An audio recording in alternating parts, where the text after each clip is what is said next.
Hi guys, so I'm gonna post a video of me doing some examples of like the examples that I assigned you in your assignment today. All right, just so you can have a little bit more guidance.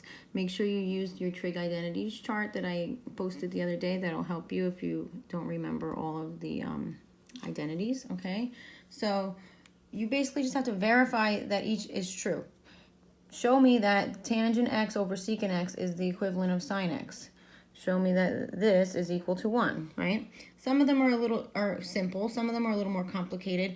Like number 3 and number 6, I believe, is maybe the only ones.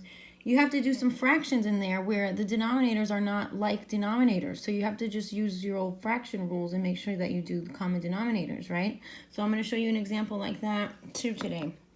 All right, so here's 2 examples that I'm going to do. This one is more simple. We'll start there. All right, so show me how this is equivalent to the tangent of x. All right, so my numerator, let's start there. Sine of x times my cosecant is 1 over sine of x, right? Over cotangent x, right? So my numerator is going to be, what's sine times 1 over sine x? That's 1, right? Sine over sine x. So I got 1 over cotangent x, right? Which is the reciprocal for tangent, right? 1 over cotangent is tangent. So that was a pretty simple one. I just proved that that's true. All right, this one, I wanted to show you an example like this. Here I'm subtracting, right?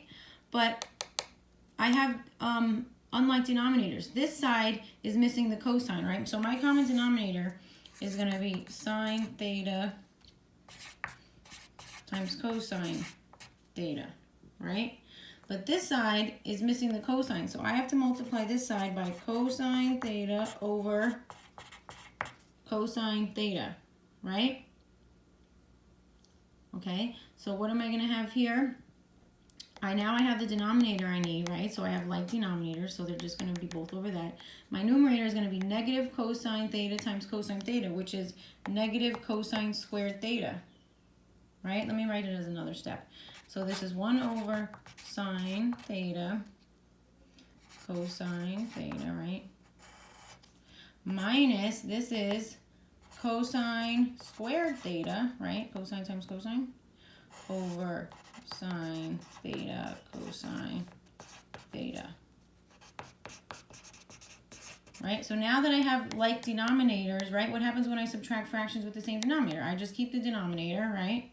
So now I have 1 minus cosine squared theta.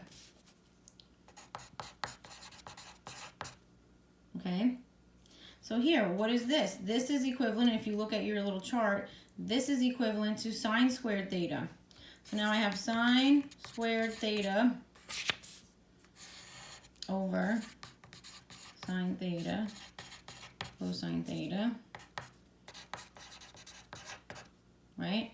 So is this true? Well, what happens? Look, I have 2 here. So one of them I can cancel and one of them I can cancel, right? It's like having an x squared here and an x on the bottom. You cancel one x out, right? So I canceled one of my sines out, so now I just have sine theta. This one's gone, so now I have sine theta over cosine theta equals tangent theta, which is true. Check. I just proved it.